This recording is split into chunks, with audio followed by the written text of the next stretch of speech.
Kahagard, so nandito po kami ngayon sa Sitio Kagutsan. So, it's been a long time. Ayan, nakapunta ulit ako dito. So, I think it's 10 years.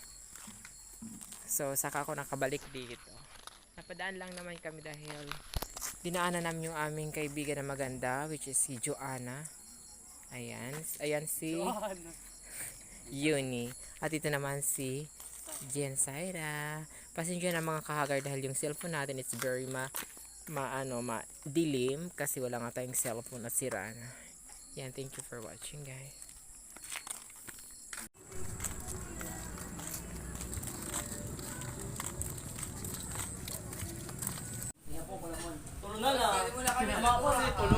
Aging power of Aspen Saturday, 6,000 times more powerful.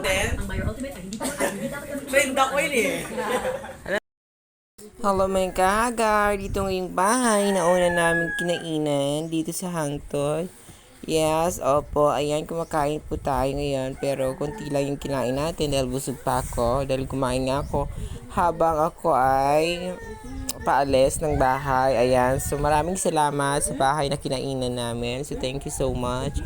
At maraming salamat din sa mga nakasama ko kagabi, which is ang aking mga kaibigan, mga batang katulad ko rin. Ayan, so thank you so much. Ayan, so ito yung bahay na first na pinasukan namin. Ayan, so maraming thank you again. Ayan, so ang saya lang dahil nga ang dami namin at yan na nga, nagkakwentuhan kami habang kami kumakain. Ayan yung may-ari ng anak ng may-ari ng bahay.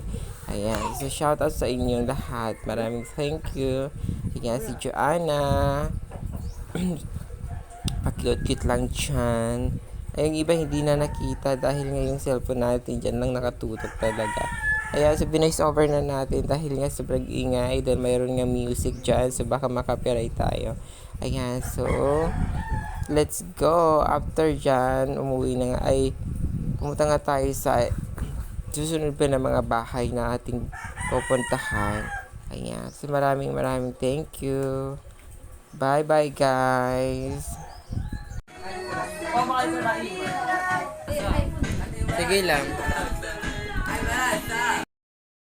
So yun mga kahagar, narito na kami sa pangalawang bahay na aming kinainan, which is dito sa kila Alex na Folga, yung vlogger din sa Barangay Hangtod. Ayan, so hindi na ako masyadong kumain dyan, kunting dessert lang. And of course, sa pangatlong bahay nandito na kami. Di ko kilala yung pinasukan namin pero kilala ng aking mga kaibigan. Ayan, so pagkatapos ka namin kumain dyan, ito na umalis na kami at kunting tambay-tambay lang dito dahil nga sobrang init sa loob ng mga bahay. Ayan, so far sobrang dami ng tao kahit walang sayawan. Ayan, so medyo madilim lang talaga yung ating kuha dahil yung ating camera. And of course, nandito na tayo sa pinakataas na bahay at pinasukan natin pero hindi nga tayo kumain dito dahil nga umaga na din yan. So, nakikat na lang tayo dito pero yung ating